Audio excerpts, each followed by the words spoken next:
देखो पुरीर बड़ Thakur महाप्रभुंकर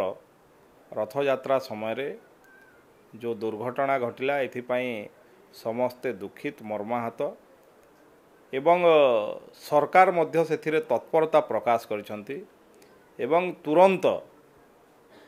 action mode रे सरकार सेठिकार जिलापाल एसपी को बदली करिसंती दुई जन को सस्पेंड करिसंती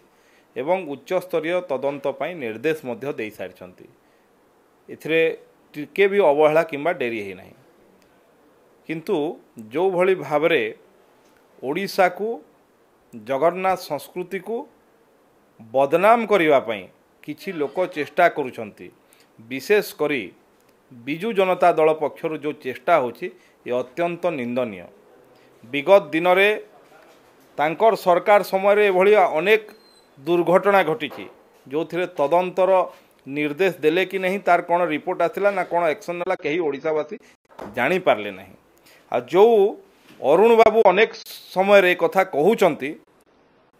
सीए जतबेले आईन मंत्री थिले सेतबेले कौन सब घटना घटीथिला ओडिशावासी भूली नाहंती। नव कलेवर कथा हो ब्रह्म विभ्राट कथा हो जहाँ सब घटना घटीथिला से सब ओडिशावासी मन रखिचंती किंतु एभलिया कौनसी दुर्घटना को नहीं राजनैतिकरण करिकी ओडिशा को आ जगन्नाथ संस्कृति को बदनाम करवा ये केबे ओडिशावासी क्षमा प्रदान करेंगे नहीं। एवं जो नवीन बाबू और अरुण बाबू विशेष भाव में या तत्परता प्रकाश करके बिजु जनता दल कहउचंती जेतेबेले तांकर दल भितरे गोटे घटना घटिला जे राज्यसभा रे भोट देवाई वास्तव में निर्देश किए देला सेतेबेले नवीन बाबू चुप। अरुण बाबू पाखु जेतेबेले गणमाध्यम बंधु माने गले अच्छा होईछि कि मु जाने ही कहीकि सुंदर ढंग नाटकटे कले जी निजर दलर खबर रखी पारुना नाटक करि पारुचंती जी निजे आईन मंत्री थिला बेले ओडिशा रे ब्रह्म विभ्राट घटिला जी निजे आईन मंत्री थिला समय रे को भली भाव में अनंत शयन रे शोइथिले ओडिशावासी देखिचंती कौन कौन करिसंती ओडिशावासी देखिचंती से आज बड़ बड़ कथा कहउचंती। जदि किछि गठनमूलक परामर्श अछि